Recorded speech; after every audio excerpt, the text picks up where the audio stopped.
Hi friends, आज हम भारतीय अर्थव्यवस्था का एक बहुत ही महत्वपूर्ण टॉपिक के बारे में चर्चा करेंगे। टॉपिक का नाम है हमारे खाद्य प्रसंस्करण, जिसे अंग्रेजी में कहते हैं फूड प्रोसेसिंग। इसके बारे में सब कुछ जानने की कोशिश करेंगे। आप हमारे साथ बने रहिए ताकि आपको इसके बारे में जानकारी हो सके। सबसे पहले देखेंगे खाद्य प्रसंस्करण या फिर फूड प्रोसेसिंग का मतलब क्या होता है। तो खाद्य प्रसंस्करण एक ऐसी प्रक्रिया होती है जिसके तहत हमारे कच्चे कृषि और जो पशु उत्पाद होते हैं उनको मनुष्य के उपभोग के लिए उपयुक्त बनाया जाता है। तो इसके अंतर्गत क्या किया जाता है हमारे जो कच्चे कृषि और पशु उत्पाद होते हैं उनको मनुष्य के उपभोग के लिए उपयुक्त बनाया जाता है। प्रॉपर परिभाषा आपसे पूछी जाए तो आपको क्या बताना है कि मूल रूप से प्राप्त कृषि और पशु उत्पाद जैसे हमारे अनाज, फल, सब्जियां, मांस, दूध, इनको मानक उपभोग के अनुरूप बनाना ही खाद्य प्रसंस्करण कहलाता है। कैसे? जैसे डेफिनेशन से हमारे मानक उपभोग की उसके अनुरूप बनाना ही क्या कहलाता है? खाद्य प्रसंस्करण कहलाता है। खाद्य प्रसंस्करण का उद्देश्य क्या है? हमारे प्राथमिक जो सामग्री है, इसको खाद्य और पेय उद्योग के द्वारा, किसके द्वारा? खाद्य एवं पेय उद्योग के द्वारा उपभोक्ताओं के उपभोग योग्य और अधिक टिकाऊ और आकर्षक उत्पादों में बदलना हमारे इसका उद्देश्य होता है। अब हम देखेंगे खाद्य प्रसंस्करण का वर्गीकरण के बारे में। खाद्य प्रसंस्करण को मुख्यतः 3 श्रेणियों में बाँटा जाता है।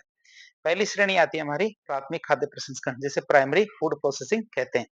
तो इसके बारे में देखें तो ये प्रसंस्करण का पहला चरण होता है जो हमारे कच्चे माल को उपभोग के लिए तैयार करने पर केंद्रित होता है, जबकि इसके मूल क्या है? भौतिक स्वरूप को बरकरार रखा जाता है। इसके जो मूल भौतिक स्वरूप होता है उसको बरकरार रखा जाता है, उसमें कोई भी परिवर्तन नहीं किया जाता। तो इसका उद्देश्य क्या है? हमारे प्राथमिक खाद्य प्रसंस्करण उद्देश्य क्या होता है? हमारे कच्चे जो कृषि और पशु उत्पाद है उसमें आंशिक परिवर्तन, बोल्ड किया गया है, ध्यान रखना, आंशिक परिवर्तन किया जाता है। तो आंशिक परिवर्तन करके उन्हें मानव के उपभोग के अनुकूल बनाना है। बात करें इसके अंदर क्या किया जाता है, जैसे सफाई, क्लीनिंग, जैसे हमारा अनाज होता है, अनाज के अंदर जैसे धूल, मिट्टी और अन्य जो बाहरी पदार्थ होते हैं उनको हटाया जाता है, मतलब क्लीनिंग की जाती है। साथ ही साथ ग्रेडिंग ग्रेडिंग और छटाई, मतलब गुणवत्ता, आकार और रंग के आधार पर उत्पादों को अलग अलग किया जाता है। क्या? आकार, गुणवत्ता और रंग के आधार पर क्या उत्पादों को अलग अलग किया जाता है, मतलब ग्रेडिंग, छटाई की जाती है। पैकिंग की बात करें तो परिवहन और भंडारण के लिए उत्पादों को पैक करना। फिर उत्पाद की स्थिति की बात करें कि इसके अंतर्गत उत्पाद की कैसी स्थिति रहती है कि उत्पाद के भौतिक स्वरूप में किसी भी प्रकार का कोई परिवर्तन नहीं आता।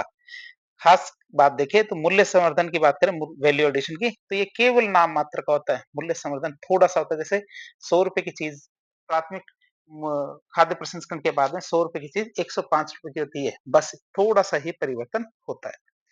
अब हम देखेंगे दूसरी श्रेणी आती है हमारी माध्यमिक खाद्य प्रसंस्करण। तो इस चरण में हमारे कच्चे या हमारे जो प्राथमिक संसाधित उत्पाद है, इनका उपयोग करके क्या जो हमारे कच्चे या प्राथमिक संसाधित उत्पाद है, इनका उपयोग करके नए-नए खाद्य उत्पाद बनाए जाते हैं, जिनकी मूल भौतिक विशेषताएँ बदल जाती है। ये याद रखना, जो उनकी क्या मूल भौतिक विशेषताएँ क्या होती है? बदल जाती है। अब इसका उद्देश्य की बात करें तो कच्चे कृषि और पशु उत्पादों को इस प्रकार रूपांतरित या फिर बदला जाता है कि उनकी मूल भौतिक विशेषताओं में बदलाव आ जाता है। इससे क्या होता है? उनकी मूल भौतिक विशेषताओं में बदलाव आ जाता है। बात करें संसाधनों का उपयोग की, सामान्यतः श्रम के अलावा मशीन, बिजली, पूंजी, इन सब चीजों का इस्तेमाल इसमें किया जाता है। श्रम तो किया ही जाता है, साथ ही साथ हमारे मशीनें, बिजली, पूंजी, इन चीजों का इस्तेमाल भी किया जाता है। बात करें इसकी तो यह प्रक्रिया क्या अक्सर औद्योगिक स्तर पे होती है, मतलब फैक्ट्रियों में होती है नॉर्मली ये। उदाहरण की बात करें जैसे हमारे गेहूं को पीस के आटा बनाना, आलू को के चिप्स बनाना, ये इसके अंदर शामिल होते हैं। जैसे दूध से पनीर या मक्खन बनाना, ये घरों में नहीं होते नॉर्मली, ये हमारे फैक्ट्रियों के अंदर होते हैं। घरों में भी होते हैं लेकिन घरों में तो छोटे स्तर पे होते हैं, बड़े स्तर पे करने के लिए आपको फैक्ट्री लगानी पड़ेगी। मूल्य संवर्धन की बात करें तो इस चरण में वैल्यू एडिशन बहुत ज्यादा होता है। इस चरण में क्या होता है? वैल्यू एडिशन बहुत ज्यादा होता है। तीसरी श्रेणी की बात करें तो ये हमारी तृतीय खाद्य प्रसंस्करण की बात करें तो इसके अंदर क्या होता है? यह क्या हमारे उच्चतम स्तर का खाद्य प्रसंस्करण होता है, जिसके परिणाम स्वरूप क्या होता है? उपयोग के लिए तैयार, मतलब रेडी टू ईट। मार्केट में जाओ, लो और सीधा खा लो, मतलब रेडी टू ईट, या गर्म करने के लिए तैयार, रेडी टू हीट।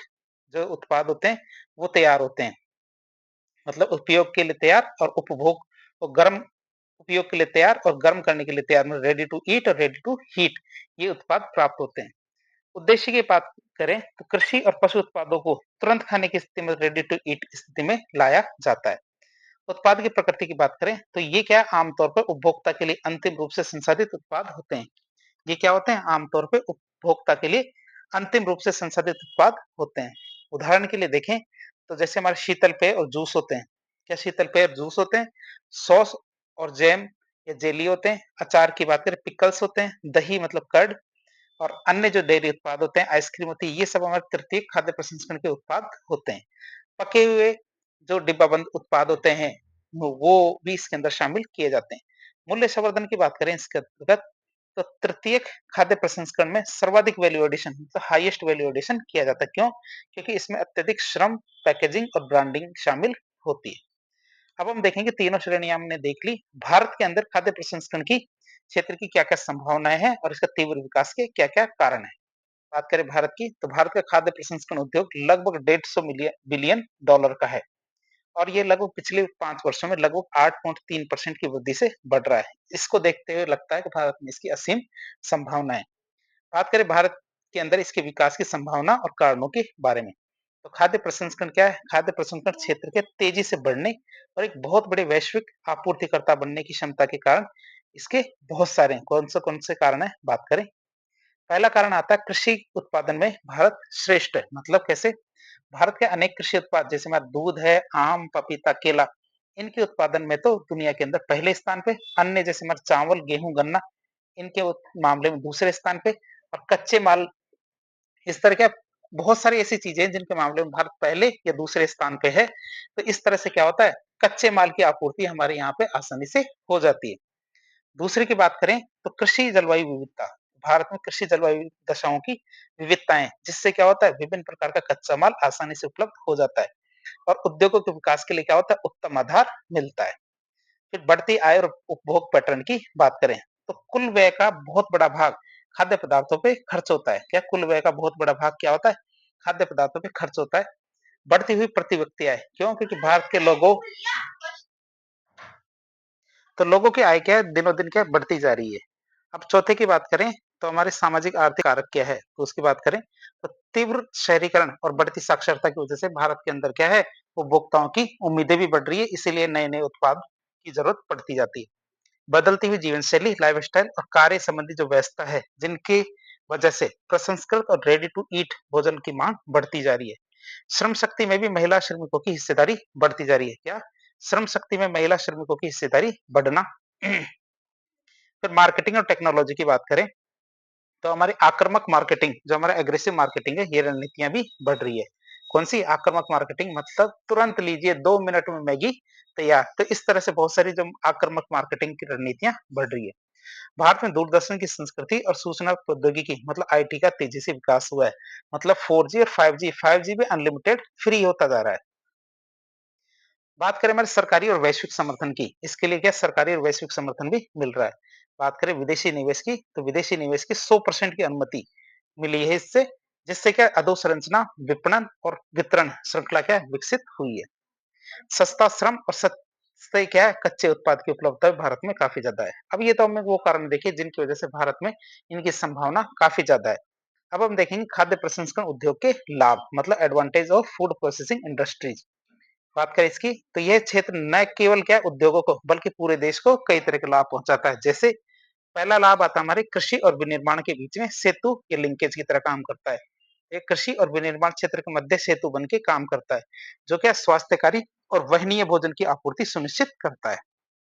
फिर किसानों के आय और कृषि निवेश की बात करें, तो किसानों के आय बढ़ने से कृषि कार्य लाभ का सौदा बनता है। कृषि क्षेत्र में निवेश बढ़ता है इससे, जिससे हमारे कृषि उत्पादन और ज्यादा बढ़ेगा। फिर कुपोषण और बर्बादी में कमी की बात करें, तो कुपोषण की समस्या को दूर करने में सहायता करता है। क्यों? क्योंकि खाना खराब ही नहीं हुआ। क्यों? क्योंकि जिस जो भी खाना बचेगा उसको प्रोसेस कर दिया जाएगा। तो भंडारण सुविधाओं के अभाव के कारण होने वाले जो खाद्य उत्पाद की बर्बादी है, ये इससे रुकेगी। बात करें हमारे आर्थिक विकास और रोजगार की, ये हम फायदे देख रहे हैं फूड प्रोसेसिंग इंडस्ट्रीज के होने के। तो जीडीपी वृद्धि दर इससे बढ़ेगी, विदेशी मुद्रा का अर्जन किया जा सकेगा। क्यों? क्योंकि 100% एफडीआई की अनुमति मिली हुई है। साथ ही साथ निर्यात में भूमिका बढ़ेगी। बात करें रोजगार सृजन में, ये बहुत महत्वपूर्ण भूमिका निभाता है। मतलब विनिर्माण क्षेत्र के कुल रोजगार का लगभग 12.2% भाग इसी से संबंधित मतलब फूड प्रोसेसिंग इंडस्ट्रीज से संबंधित है। गरीबी तथा बेरोजगारी में कमी लाने में भी ये बहुत ज्यादा सहायक है। अब हम देखेंगे फूड प्रोसेसिंग इंडस्ट्रीज है, इसके सामने कौन कौन सी समस्याएं आती है। मतलब खाद्य प्रसंस्करण उद्योगों के समय सामने समस्याओं की बात करें, तो तेजी से इसका विकास हो रहा है। इसके बावजूद इस क्षेत्र को क्या है, कई संरचनात्मक और परिचालनात्मक जो चुनौतियाँ हैं, उनका सामना करना पड़ता है। जैसे पहली कमी आती है आधारभूत संरचना की कमी, मतलब अविकसित आधारभूत संरचना का होना। जैसे हमारे कोल्ड स्टोरेज नहीं है, प्रॉपर बिजली नहीं है, प्रॉपर रोड नहीं है, फिर बैकवर्ड और फॉरवर्ड लिंकेज की समस्या भी आती है। मतलब सामान बना तो दें, मतलब कच्चे माल की समस्या आती है, साथ ही साथ बनने के बाद जब पका हुआ माल या बनने के बाद जो हमारा प्रोडक्ट है, उसको बेचने में भी समस्या आती है। तो ये आधारभूत संरचना की कमी को दिखाता है। फिर कौशल और वित्त के अभाव की बात करें, भारत के अंदर क्या प्रशिक्षित जो मजदूर होते हैं या कर्मचारी होते हैं, इनका अभाव पाया जाता है। ऋण की व्यवस्था का अभाव भी काफ़ी ज़्यादा देखा जाता है, मतलब आसानी से लोन मिलता ही नहीं है। फिर गुणवत्ता और जाँच की बात करें, तो उत्पादों के विकास में क्या है, नवाचार की कमी रहती है। नए-नए उत्पाद नहीं बनते, जो पुराने उत्पाद बन चुके हैं, उन्हीं को बार-बार रिपीट करके उत्पाद बनाए जाते हैं। गुणवत्ता और सुरक्षा मानकों पर कोई खास ध्यान नहीं दिया जाता। विश्वसनीय जो जाँच सुविधाएँ हैं, इनका अभाव पाया जाता है। तो बात करें प्रतिस्पर्धा की, तो बढ़ती हुई प्रतिस्पर्धा खासकर जो हमारी बहुराष्ट्रीय कंपनियां हैं, इनसे प्रतिस्पर्धा हमारी भारतीय कंपनियां नहीं कर पाती। अब देखेंगे हम सरकार के द्वारा कौन कौन से ऐसे प्रयास किए गए हैं जिससे हमारी फूड प्रोसेसिंग इंडस्ट्री या खाद्य प्रसंस्करण उद्योग है, ये तेजी से बढ़े। तो खाद्य प्रसंस्करण उद्योग को बढ़ावा देने के लिए सरकार के द्वारा कई महत्वपूर्ण योजनाएं और संस्थागत उपाय किए गए हैं। प्रमुख योजनाओं की बात करें कौन कौन सी है, एक योजना आती है मेरी प्रधानमंत्री किसान संपदा योजना। ये एक बात करें इसकी, तो ये एक अम्ब्रेला योजना है जिसका उद्देश्य क्या है, कृषि को पूरक बनाना, अ, प्रसंस्करण और आधुनिकीकरण करना और कृषि बर्बादी को कम से कम करना है। एक और योजना हमारी पीएलआई एसएफपीआई, मतलब उत्पादन लिंक्ड प्रोत्साहन योजना। इसका उद्देश्य क्या है, भारतीय खाद्य प्रसंस्करण इकाइयों को वैश्विक स्तर पर प्रतिस्पर्धी बनाना, निवेश को आकर्षित करना और रोजगार सृजित करना। एक और योजना हमारे पीएमएफएमई, मतलब प्रधानमंत्री सूक्ष्म खाद्य उद्योग उन्नयन योजना। इसका उद्देश्य क्या है या इसका फोकस क्या है, सूक्ष्म खाद्य प्रसंस्करण इकाइयां होती हैं, इनको औपचारिक रूप देना और उनके उन्नयन में सहायता करना। तो ये हमारी 3 योजनाएं हमने देखी, जो सरकार के द्वारा चलाई जाती है। अब बात करें प्रशिक्षण और संस्थागत समर्थन की, तो एक संस्थान आता है हमारा प्रशिक्षण के लिए, राष्ट्रीय खाद्य प्रौद्योगिकी उद्यमशीलता एवं प्रबंधन संस्थान, निफ्टेम, NIFTEM। बात करें अंग्रेजी में देखें तो national institute of food technology entrepreneurship and management. इसकी स्थापना हमारे 2006 में की गई थी। कहाँ? सोनीपत, हरियाणा में। भूमिका की बात करें तो यह हमारे खाद्य प्रसंस्करण उद्योगों को प्रशिक्षण देता है। क्या करता है? खाद्य प्रसंस्करण उद्योगों के लिए प्रशिक्षण या फिर ट्रेनिंग देता है। फिर बात करें हमारे निर्यात संवर्धन एजेंसियों की, तो ये कौन-कौन सी है हमारी? एक है हमारे एपेडा और एक होता है मेपेडा। एपेडा की बात करें तो कृषि एवं प्रसंस्कृत खाद्य उत्पाद निर्यात विकास प्राधिकरण, जिसे एपेडा कहते हैं। स्थापना की बात करें तो 13 फरवरी 1986 को इसकी स्थापना की गई थी और दिसंबर 1985 को इसको अधिनियमित कर दिया गया था। स्थान की बात करें तो ये संस्थान कहाँ है? हमारे दिल्ली में। ये क्या भूमिका निभाता है? कृषि से संबंधित, ध्यान रखना, कृषि से संबंधित जो प्रसंस्कृत उत्पाद है, उसके निर्यात को बढ़ावा देने के लिए एपेडा काम करता है। दूसरा था मेपेडा। मेपेडा मतलब एम से मरीन, मरीन मतलब समुद्री। मेपेडा का मतलब समुद्री उत्पाद निर्यात विकास प्राधिकरण, मेपेडा। इसकी स्थापना की बात करें तो 1972 में इसकी स्थापना की गई थी। कहाँ? कोच्चि, केरल में। भूमिका की बात करें तो समुद्री उत्पादों के निर्यात को ये बढ़ावा देने का कार्य करता है। अब हम देखेंगे गुणवत्ता परीक्षण के लिए सरकार ने कौन-कौन से उपाय अपनाए हैं। जैसे एक हमारा अधिनियम आया था, खाद्य सुरक्षा एवं मानक अधिनियम 2006, जिसे फस्साई अधिनियम 2006 कहते हैं। ये अधिनियम क्या करता है, खाद्य एवं खाद्य प्रसंस्करण क्षेत्र में मानकों का पालन सुनिश्चित करवाने के लिए बनाया गया था, ताकि सभी जो खाद्य और खाद्य प्रसंस्करण के क्षेत्र में जो मानक बनाए गए हैं, उनका पालन करें। बात करें हमारे भारतीय खाद्य सुरक्षा एवं मानक प्राधिकरण की, तो इस अधिनियम के तहत 1 अगस्त 2011 को फस्साई का गठन किया गया था। फस्साई का मतलब food safety and standard authority of India, इसका गठन किया गया था, जो हमारे देश में खाद्य सुरक्षा मानकों का नियामक निकाय है। अब हम कुछ चीजें और देखते हैं इससे संबंधित, वो कौन-कौन सी है कि खाद्य प्रसंस्करण उद्योग की अवस्थिति या स्थान निर्धारण के कारक, मतलब कौन सी जगह पे हमारे फैक्ट्रियां या ये उद्योग लगाया जाए, इसके लिए हमें किन-किन बातों का ध्यान रखना चाहिए। तो किसी भी खाद्य प्रसंस्करण इकाई की स्थापना के लिए 3 मुख्य कारक होते हैं जिनको आपको पहले से ध्यान रखना चाहिए। जैसे कच्चे माल की उपलब्धता, कि जहाँ कच्चा माल उपलब्ध हो वहीं ये फैक्ट्रियां लगाई जानी चाहिए। मतलब उद्योग ऐसी जगह लगाए जाने चाहिए जहाँ हमारे कच्चा माल निकटतम दूरी पर और वो भी व्यापक रूप से उपलब्ध हो, मतलब एक तो कम दूरी पे और एक बहुत ज्यादा मात्रा में उपलब्ध हो। तो दूसरा बाजार की तो यदि प्रसंस्कृत उत्पाद जल्दी नष्ट होने वाला है, मतलब बनाया गया जो उत्पाद जल्दी-जल्दी काम में लेने वाला है, जैसे हमारे बेकरी के होते हैं, डेयरी उत्पाद होते हैं, जिनकी शेल्फ लाइफ कितनी होती है? 2-3 दिन होती है। तो बाजार की निकटता निर्णायक भूमिका निभाती है, मतलब जहाँ बने उसके आस-पास ही वह बिक जाना चाहिए। फिर लागत की बात करें, तो जहाँ हमारी सस्ता श्रम, जो हमारी चीप लेबर है और सस्ती ज़मीन, शहरों की तुलना में कहाँ गाँव में बेहतर रूप से उपलब्ध होती है। लेकिन गाँव में इसको नहीं लगाया जाता। क्यों? क्योंकि गाँव में विद्युत, परिवहन, बैंकिंग, कोल्ड स्टोरेज जैसी जो सुविधाएँ होती है, उनका अभाव पाया जाता है। जैसी जो बुनियादी सुविधाओं का अभाव होता है, इसीलिए क्या है ये सारे के सारे उद्योग क्या है शहरों में सीमित रहते, गाँव में नहीं जा पाते। लेकिन क्या गाँव में क्या है सुविधा रहती है, सस्ता श्रम मिलता है, सस्ती ज़मीन मिलती है, तो ये वैसे तो वहाँ फ़ायदेमंद रहता है, लेकिन कुछ आधारभूत सुविधाओं के अभाव के कारण वहाँ नहीं लगाया जाता। अब हम देखेंगे पूर्ववर्ती, अग्रवर्ती आवश्यकताएँ, जो हमारी फूड प्रोसेसिंग इंडस्ट्री है, उसकी कौन-कौन सी आवश्यकताएँ होती है। पहली, एक तो हमारी अपस्ट्रीम की, एक हमारी डाउनस्ट्रीम की, दोनों आवश्यकताओं के बारे में देखते हैं। तो खाद्य प्रसंस्करण उद्योग को एक सुचारू आपूर्ति श्रृंखला के लिए 2 प्रकार की आवश्यकताओं की ज़रूरत होती है। पहला आता है हमारे ऊर्ध्ववर्ती या पूर्ववर्ती आवश्यकताओं के बारे में देखें, जिसे अंग्रेजी में कहते हैं अपस्ट्रीम रिक्वायरमेंट्स। बात करें इसकी, इसका मतलब क्या होता है? खाद्य प्रसंस्करण उद्योगों के लिए पर्याप्त मात्रा में कच्चे माल की कैसी होनी चाहिए? निरंतर आपूर्ति होनी चाहिए। इस चीज को सुनिश्चित करना, मतलब कच्चे माल की निरंतर आपूर्ति को सुनिश्चित करना हमारे ऊर्ध्ववर्ती या पूर्ववर्ती आवश्यकताओं के अंदर गिना जाता है। ये कच्चे माल की खोज, प्राप्ति और प्रसंस्करण कंपनी तक पहुंचाने से संबंधित होता है। जो प्रसंस्करण वाली कंपनी है, वहाँ तक पहुँचाने के लिए इससे संबंधित होता है हमारे क्या ऊर्ध्ववर्ती या पूर्ववर्ती आवश्यकताएँ। बात करें इसके अंदर किन-किन चीज़ों की आवश्यकता होती है, जैसे कच्चे माल तक पहुँच होनी चाहिए और वो भी कैसे पूरे वर्ष भर की उपलब्धता। ऐसा नहीं होना चाहिए कि साल में 1-2 महीने तक ही ये चीज़ें मिल रही है, ऐसा नहीं होना चाहिए। वो उपलब्धता कैसी होनी चाहिए? पूरे साल भर तक। किसानों को कच्चे माल की आपूर्ति के लिए अच्छा प्रशिक्षण दिया जाना चाहिए। साथ ही साथ हमारे कच्चे माल के लिए उचित भंडारण सुविधाएँ, जैसे हमारे कोल्ड स्टोरेज है, उनका विकास किया जाना चाहिए। बेहतर परिवहन सुविधाओं और उत्पादों की गुणवत्ता परीक्षण सुविधाओं का विकास भी किया जाना चाहिए। ये तो हमारी कौन-सी हो गई? अग्रवर्ती, कौन-सी?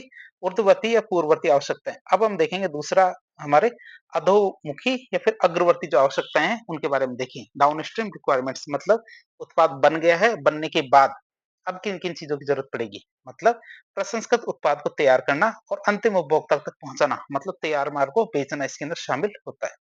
इसमें किन-किन चीज़ों की ज़रूरत पड़ती है? आधुनिक प्रसंस्करण उत्पाद तकनीक का उपयोग किया जाए। तैयार उत्पाद है, उसके लिए गुणवत्ता परीक्षण की सुविधाएँ हों। तैयार उत्पाद को भंडारण गृहों में भंडारित करना।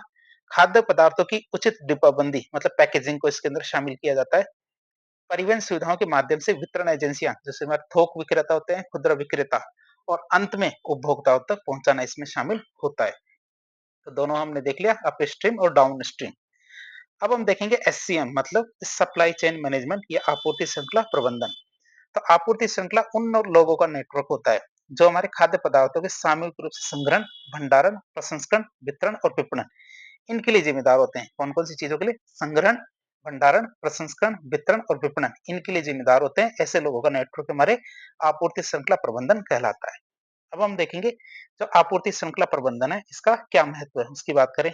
सबसे पहले आता है निरंतरता, मतलब ये क्या करता है? खाद्यान्नों की पर्याप्त मात्रा में निरंतरता युक्त आपूर्ति सुनिश्चित करता है। इसी तरह से हमें जैसे रोजाना दूध, चाय, सभी चीजें आसानी से मिल जाती है, तो आपूर्ति श्रृंखला प्रबंधन का ही परिणाम है। फिर गुणवत्ता की बात करें तो बेहतर गुणवत्ता वाले उत्पादों की आपूर्ति सुनिश्चित करता है। ये क्या करता है? बेहतर गुणवत्ता वाले उत्पादों की आपूर्ति सुनिश्चित करता है। फिर मांग पूर्ति की बात करें तो प्रसंस्करणकर्ताओं, निर्यातकों, खुदरा कारोबारियों और उपभोक्ताओं की मांगों को पूरा करना इसके अंदर संभव हो पाता है। घटक की बात करें तो इसमें क्या अवसंरचना, भंडारण सुविधा, कोल्ड स्टोरेज, परिवहन, विपणन ढांचे की महत्वपूर्ण भूमिका होती है। अब हम देखेंगे एससीएम, मतलब सप्लाई चेन मैनेजमेंट में बहुत सारी दिक्कतें आती है, मतलब उसकी बहुत सारी चुनौतियां हैं। वो कौन कौन सी है? सबसे पहले ग्रामीण क्षेत्र की चुनौती की बात करें तो ग्रामीण क्षेत्रों में अवसंरचना अपर्याप्त और निम्न गुणवत्ता वाली होती तो है, लेकिन कैसी होती है? निम्न गुणवत्ता वाली होती है। फिर कौशल और पूंजी के अभाव की बात करें तो कच्चे माल की आपूर्ति की जिम्मेदारी क्या? जिम्मेदारी संभालने वाले लोगों के पास क्या कौशल, ज्ञान, पूंजी की उपलब्धता और सूचनाओं का अभाव होता है। मतलब जिनके पास कच्चा माल होता है, कच्चे माल के संभालने की जिम्मेदारी होती है, उनके पास कौशल, कौशल ज्ञान, पूंजी की अनुपलब्धता, साथ ही साथ सूचनाओं का अभाव भी होता है। फिर कम कीमत की बात करें, तो इन कमियों के कारण क्या किसानों को कच्चे माल की कीमत कमी मिलती है, जिससे वे सुधार करने में असमर्थ होते हैं।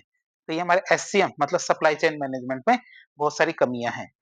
अब हम कुछ योजनाओं के बारे में देखेंगे जो हमारे फूड प्रोसेसिंग इंडस्ट्री से जुड़ी हुई है। जैसे एक हमारी प्रधानमंत्री किसान संपदा योजना। प्रधानमंत्री किसान संपदा योजना क्या है? खाद्य प्रसंस्करण क्षेत्र में आधुनिक इंफ्रास्ट्रक्चर या आधुनिक अवसंरचना और दक्ष आपूर्ति श्रृंखला प्रबंधन के सृजन के लिए भारत सरकार की एक पहल है। इसकी भारत सरकार ने ये पहल लगाई है, ये चालू की है। बात करें इसके परिचय की और क्रियान्वयन की बात करें, तो इसका पूरा नाम क्या है? प्रधानमंत्री किसान संपदा योजना। ध्यान रखना, शुरुआत की बात करें 2016 में इसे शुरू किया गया था। किस नाम से? संपदा योजना के नाम से इसे शुरू किया गया था। नाम परिवर्तन की बात करें तो 2017 में इसका नाम बदल के प्रधानमंत्री किसान संपदा योजना कर दिया गया था। बात करें इस योजना की, तो इस योजना की क्या प्रकृति है या क्या नेचर है? तो ये एक व्यापक पैकेज है, मतलब कॉम्प्रिहेंसिव पैकेज है, या फिर हमारे अम्ब्रेला योजना भी इसे कह सकते हैं। बात करें लागू करने की, तो इसे कौन लागू करता है? तो खाद्य प्रसंस्करण उद्योग मंत्रालय है, इसे लागू करता है इस योजना को। इस योजना का लक्ष्य क्या है? लक्ष्य की बात करें तो खेत से लेके खुदरा बिक्री केंद्रों तक दक्ष आपूर्ति श्रृंखला प्रबंधन के साथ क्या करना है? खेत से लेके खुदरा बिक्री केंद्रों तक दक्ष आपूर्ति श्रृंखला प्रबंधन के साथ आधुनिक इंफ्रास्ट्रक्चर का सृजन करना इसका लक्ष्य है। बात करें योजना की, तो योजना के क्या-क्या घटक है? घटकों की बात करें तो प्रधानमंत्री किसान संपदा योजना के वर्तमान में 6 प्रमुख घटक है।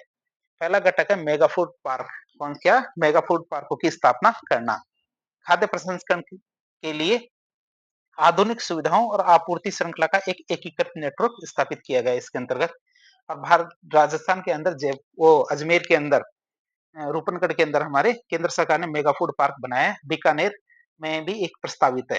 तो इस तरह से क्या है? मेगा फूड पार्क बनाना इसकी पहला घटक है। दूसरा हमारा एकीकृत कोल्ड स्टोरेज चेन और मूल्य संवर्धन इंफ्रास्ट्रक्चर या अवसंरचना की बात करें तो खराब होने वाले उत्पादों के लिए कोल्ड स्टोरेज, प्राथमिक प्रसंस्करण केंद्र और परिवहन सुविधाओं का विकास करना इसका दूसरा घटक है। योजना की बात कर रहे हैं। तीसरे घटक की बात करें तो कृषि प्रसंस्करण समूह के लिए क्लस्टर अवसंरचना, मतलब छोटे और मध्यम प्रसंस्करण इकाइयों के लिए क्लस्टर आधारित बुनियादी ढांचा प्रदान करना। क्या? छोटे और मध्यम प्रसंस्करण इकाइयों के लिए क्लस्टर आधारित बुनियादी ढांचा प्रदान करना। फिर बैकवर्ड और फॉरवर्ड लिंकेज का सृजन की बात करें तो खेत से प्रसंस्करण केंद्र और प्रसंस्करण केंद्र से बाजार तक, दोनों आप याद रखेंगे। खेत से तो प्रसंस्करण केंद्र और प्रसंस्करण केंद्र से बाजार तक उत्पादों की निर्बाध आवाजाही सुनिश्चित करना है, कि मतलब इसमें किसी भी तरह की दिक्कत नहीं आनी चाहिए, ये चीज सुनिश्चित करना। फिर खाद्य सुरक्षा और खाद्य गुणवत्ता परीक्षण अवसंरचनाओं का निर्माण करना भी इसका पांचवा घटक है। मतलब खाद्य उत्पादों की गुणवत्ता और सुरक्षा सुनिश्चित करने के लिए बहुत सारी क्या है? परीक्षण प्रयोगशाला स्थापित करना। साथ ही साथ क्या हमारे ऑपरेशन ग्रीन्स। तो ये हमारे 6 घटक हैं इस योजना के। इसके अंदर हम जो ऑपरेशन ग्रीन्स है, थोड़ा-सा इसको डिटेल में देख लेते हैं, छठे घटक की।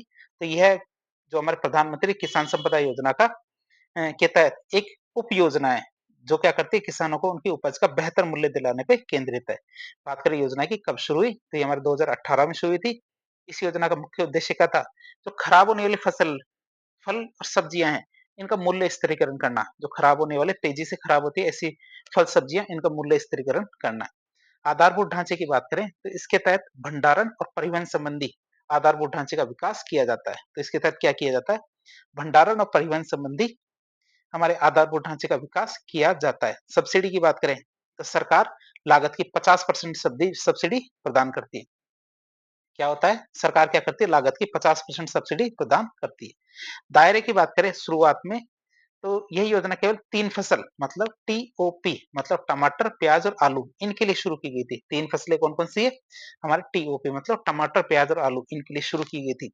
वर्तमान की बात करें तो इनका विस्तार किया गया और कुल 23 फसलों को इसमें शामिल कर लिया गया, जिसे हमने नाम बदल के क्या रखा? Top to total. मतलब कितनी फसलें? अब 23 फसलें। इस योजना में हर साल 500 करोड़ रुपए खर्च किए जाते हैं। दूसरी योजना की बात करें तो ये हमारे खाद्य प्रसंस्करण उद्योग के लिए लिंक्ड प्रोत्साहन योजना, मतलब पीएलआई एसएफपीआई। बात करें इस योजना की, तो यह योजना क्या है? व्यापक पीएलआई मतलब प्रोडक्शन लिंक्ड इंसेंटिव स्कीम का ही एक हिस्सा है, जिसे हमारे खाद्य प्रसंस्करण उद्योग को वैश्विक स्तर पे प्रतिस्पर्धी बनाने के लिए डिजाइन किया गया है। तो ये योजना किस लिए बनाई गई है? ताकि हमारी फूड प्रोसेसिंग इंडस्ट्री है, इसको ग्लोबल लेवल पर क्या ग्लोबल लेवल पे या वैश्विक स्तर पे प्रतिस्पर्धी बनाना है। अब बात करें इसके बारे में। पहले बात तो देखिए इसका पूरा नाम क्या है? पूरा नाम की बात करें तो production linked incentive scheme for food processing industry, मतलब खाद्य प्रसंस्करण उद्योग के लिए उत्पादन से जुड़ी हुई प्रोत्साहन योजना। बजट की बात करें 10,900 करोड़ रुपए इसके लिए जारी किए गए थे। समय की बात करें कितने वर्षों के लिए, तो 6 वर्ष के लिए इसको जारी किया गया था। कब से कब तक, 2021-22 से 26-27 तक। बात करें इसकी, तो इसका मुख्य उद्देश्य क्या है? तो इस योजना के मुख्य उद्देश्य कौन-कौन से हैं? पहला तो वैश्विक नेतृत्व, भारत को वैश्विक स्तर पर खाद्य निर्माण क्षेत्र में अग्रणी स्थान पे लाना। दूसरा अंतर्राष्ट्रीय ब्रांडिंग, तो भारतीय खाद्य पदार्थों की ब्रांडों को अंतर्राष्ट्रीय बाजार में बढ़ावा देना। फिर किसानों को इससे लाभ होता है, मतलब कृषि उपज के लाभकारी मूल्य और किसानों को अधिक आय सुनिश्चित करना। रोजगार सृजन की बात करें, तो गैर कृषि जो ऑफ फार्म नौकरियां हैं उनको रोजगार के अवसर प्रदान करना, मतलब उनके रोजगार को बढ़ाना। जो ऑफ फार्म नौकरी मतलब खेतों के बाहर भी नौकरियों को पैदा करना। तो ये जो इंसेंटिव स्कीम है इसके ये उद्देश्य हैं। बात करें योजना की, तो योजना के कौन कौन से घटक है, कंपोनेंट की बात करें, तो इस योजना के दो प्रमुख घटक है। कौन कौन से? पहले घटक की बात करें तो ये योजना मुख्य जो प्रमुख रूप से खाद्य उत्पाद खंडों के विनिर्माण को प्रोत्साहित करने से संबंधित है। पहला घटक की बात करें तो ये घटक क्या करता है, प्रमुख खाद्य उत्पाद खंडों के विनिर्माण को प्रोत्साहित करने से संबंधित है, जिसमें हमारे कौन कौन से उत्पाद शामिल होते हैं। जैसे हमारे ready to cook, ready to eat उत्पाद होते हैं, प्रसंस्कृत फल और सब्जियां होती है, समुद्री उत्पाद होते हैं, मोजरेला चीज। तो इस तरह के बहुत सारे उत्पाद होते हैं। तो इनके उत्पादन को या विनिर्माण को प्रोत्साहित करना, ये हमारे पहले घटक के अंदर आता है। दूसरे घटक की बात करें हम, तो यह घटक क्या है, हमारे अंतर्राष्ट्रीय विपणन और ब्रांडिंग पे केंद्रित होता है, जिसका उद्देश्य क्या है, मजबूत भारतीय ब्रांडों को उभारना और प्रोत्साहित करना। इसका उद्देश्य क्या है, मजबूत जो भारतीय ब्रांड है इनको उभारना और प्रोत्साहित करना इसका उद्देश्य है। कार्य की बात करें तो विदेशों में इनके रीब्रांडिंग करना, या विदेशों में इनके रीब्रांडिंग करना और विपणन करने के लिए क्या समर्थन प्राप्त करना। तो ये हमारे दूसरे घटक का उद्देश्य है। तो हमने देखा ये दो घटकों के अंदर बांटा गया है। बात करें अगली योजना की, योजना है हमारे प्रधानमंत्री सूक्ष्म खाद्य उद्योग उन्नयन योजना, पीएमएफएमई। इसकी बात करें तो ये योजना, जिसे हम सूक्ष्म खाद्य प्रसंस्करण उद्यम योजना के नाम से जानते हैं, यह क्या है, हमारे असंगठित क्षेत्र के सूक्ष्म उद्यमों को संगठित करने और उनकी प्रतिस्पर्धात्मकता बढ़ाने पे केंद्रित है। बात करें योजना की, तो योजना का परिचय देखें। सबसे पहले इसका पूरा नाम क्या है, प्रधानमंत्री formalisation of micro food processing enterprises, ये इसका पूरा नाम है। हिंदी में देखें तो सूक्ष्म खाद्य प्रसंस्करण उद्योग के औपचारिकरण के लिए प्रधानमंत्री की योजना। शुरुआत की बात करें तो 2020 के अंदर इसकी शुरुआत की गई थी। कितने साल के लिए, 5 साल के लिए, 2020-21 से 2024-25 तक। बात करें इसके लाभार्थी की, तो लगभग 2 लाख सूक्ष्म खाद्य प्रसंस्करण इकाइयों को क्रेडिट लिंक्ड सब्सिडी के माध्यम से लाभान्वित किया जाएगा इस योजना में। अब बात करें इसके उद्देश्य और कार्यान्वयन की, तो इसका मुख्य उद्देश्य क्या है, खाद्य प्रसंस्करण उद्योग के असंगठित क्षेत्र में जो मौजूदा व्यक्तिगत सूक्ष्म उद्यम है, मतलब जो माइक्रो इंडस्ट्रीज है, इनकी क्या है, प्रतिस्पर्धा और औपचारिकता को बढ़ावा देना है। इनकी क्या करना, प्रतिस्पर्धा और औपचारिकता को बढ़ावा देना, इसका पहला उद्देश्य। बात करें इसके बारे में, तो क्षेत्र के जो हमारे एफपीओज है, मतलब किसान उत्पादक संगठन है, और एसएचजी है, मतलब स्वयं सहायता समूह है, और हमारे उत्पादक सहकारी समितियां हैं, इनको क्या है, उनकी संपूर्ण मूल्य श्रृंखला जो वैल्यू चेन है, इसके साथ सहायता प्रदान करना। दूसरा बात करें इसके मंत्रालय की, तो इसका क्रियान्वयन कौन सा मंत्रालय करेगा, तो इसे आत्मनिर्भर भारत अभियान के तहत खाद्य प्रसंस्करण उद्योग मंत्रालय के द्वारा शुरू किया गया है। किसके अंतर्गत, आत्मनिर्भर भारत अभियान के तहत शुरू किया गया है, किसके द्वारा, खाद्य प्रसंस्करण उद्योग मंत्रालय के द्वारा। और नफेड की बात करें तो राष्ट्रीय कृषि सहकारी विपणन संघ इस योजना में शामिल है।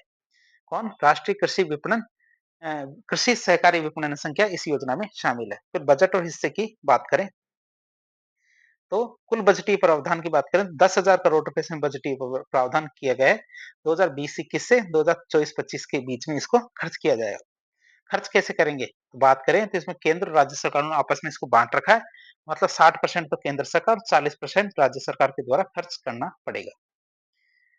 बात करें इसके मुख्य दृष्टिकोण की, तो इसका मुख्य दृष्टिकोण है एक जिला एक उत्पाद, मतलब one district one product scheme. तो पीएमएफएमई योजना के एक जिला एक उत्पाद के दृष्टिकोण पे काम करती है, जिसका अर्थ क्या है कि प्रत्येक जिले से एक विशिष्ट खाद्य उत्पाद को बढ़ावा दिया जाएगा।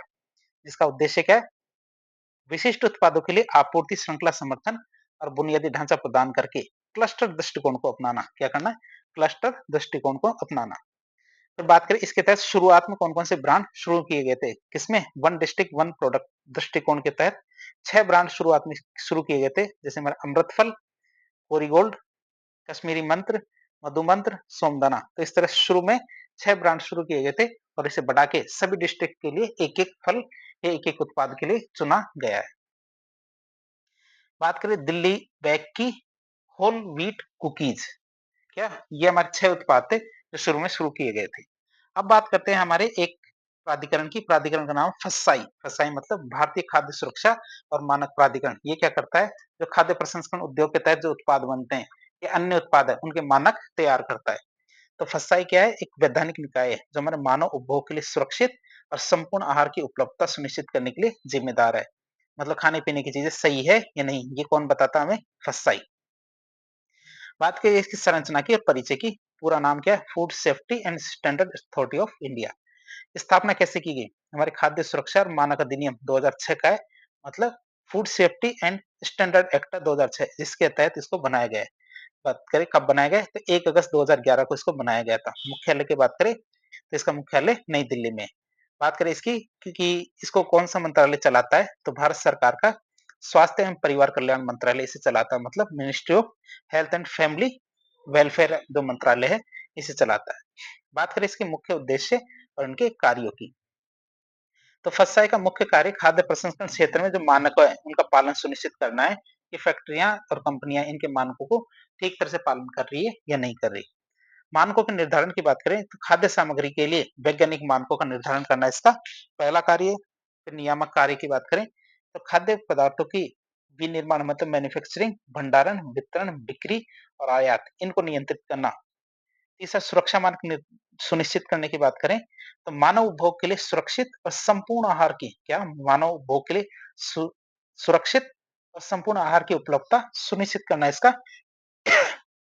उद्देश्य है।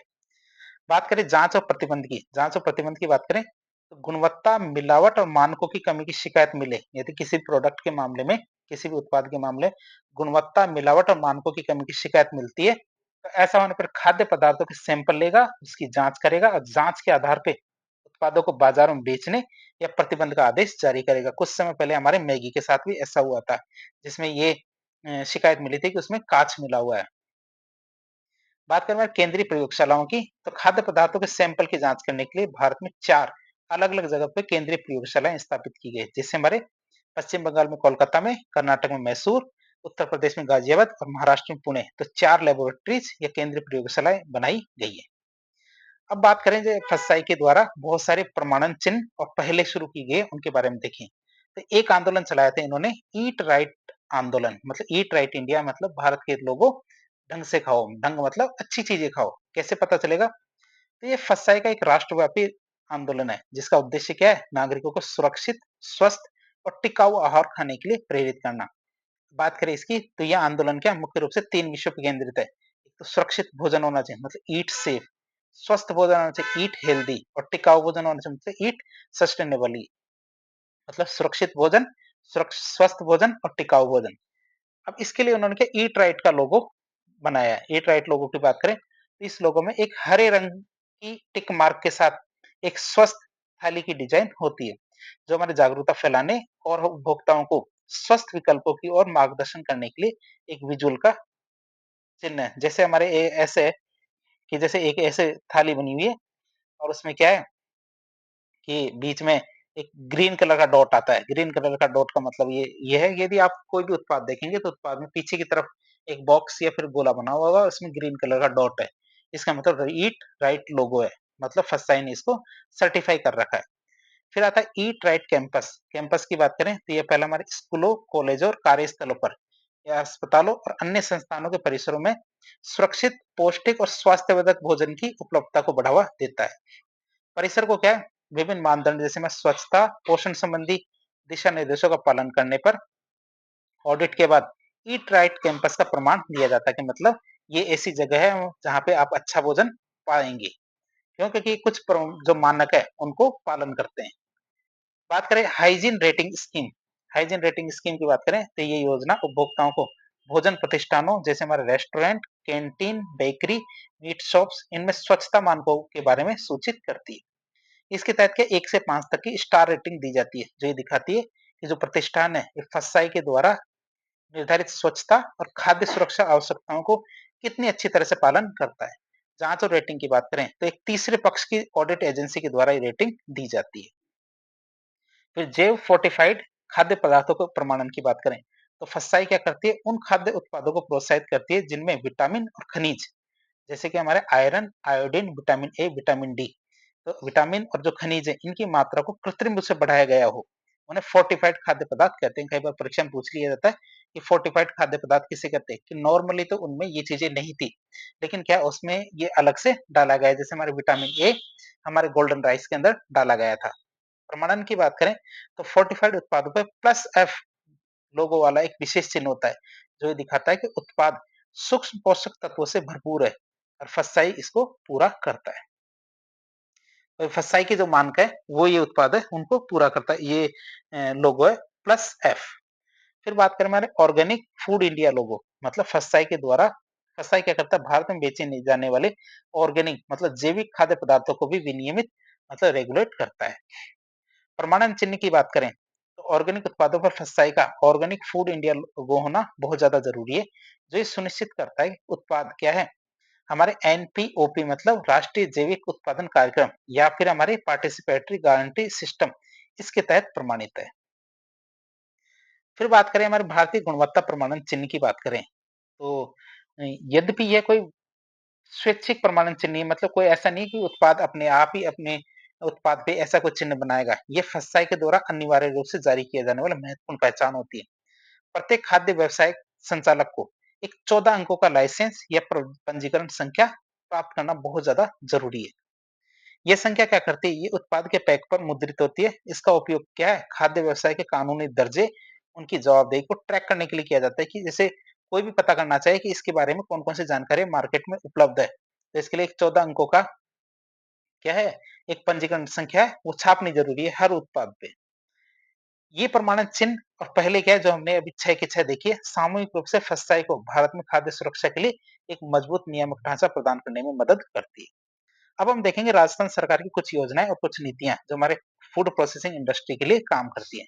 तो राजस्थान सरकार ने कृषि और खाद्य प्रसंस्करण को बढ़ावा देने के लिए बहुत सारी योजना और नीतियां लागू की है। जैसे एक आती है मेरी राजस्थान कृषि प्रसंस्करण, कृषि व्यवसाय, कृषि निर्यात प्रोत्साहन नीति, ये हमारी 2019 की है। यह क्या है, राज्य की खाद्य प्रसंस्करण क्षेत्र के लिए सबसे महत्वपूर्ण और सक्रिय नीति है, जिसका उद्देश्य क्या है, राज्य के किसानों के आय में वृद्धि करना, कृषि आधारित जो उद्योग है उनको बढ़ावा देना और निर्यात क्षमता का विकास करना। बात करें यह क्या प्रोत्साहन देती है, तो मुख्य प्रोत्साहनों की बात करें, तो पूंजी निवेश पर अनुदान देती है। तो एग्रो और फूड प्रोसेसिंग में लगी हुई इकाइयां हैं, उनको किए गए पूंजी निवेश का 50% ये प्रोत्साहन देती है, जिसकी अधिकतम सीमा कितनी 1.5 करोड़ तक हो सकती है। ये प्रोत्साहन नीति में किए गए नवीनतम प्रावधानों के अधीन है, मतलब नए जो बजट आया था, बजट में इसको बढ़ा के कितना 1.5 करोड़ कर दिया गया है। फिर ऋण पर ब्याज अनुदान और अन्य सब्सिडियां भी दी गई। अभी वर्तमान स्टेटस की बात करें, तो ये नीति के वर्तमान में राजस्थान राज्य में खाद्य प्रसंस्करण इकाइयों की स्थापना के लिए सबसे बड़ा प्रोत्साहन प्रदान कर रही है। दूसरी योजना की बात करें, यह हमारे प्रधानमंत्री सूक्ष्म खाद्य उद्योग उन्नयन योजना का सफलतापूर्वक क्रियान्वयन की बात करें, तो राजस्थान सरकार क्या करती है, केंद्र की जो पीएमएफएमई योजना है इसका प्रभावी ढंग से लागू करने की कोशिश कर रही है। तो राजस्थान राज्य में इस योजना का क्रियान्वयन राजस्थान राज्य कृषि विपणन बोर्ड इसके द्वारा किया जा रहा है। बात करें वन डिस्ट्रिक्ट वन प्रोडक्ट पहल की, तो राजस्थान के प्रत्येक जिले में उनके विशिष्ट कृषि उत्पादों पर आधारित खाद्य प्रसंस्करण इकाइयों को बढ़ावा दिया जा रहा है। जैसे हमारे मिर्च पाउडर टोंक में, केर सांगरी बीकानेर में, इस तरह के जो प्रसंस्करण के लिए इकाइयों को 35% क्रेडिट लिंक्ड सब्सिडी दी जा रही है।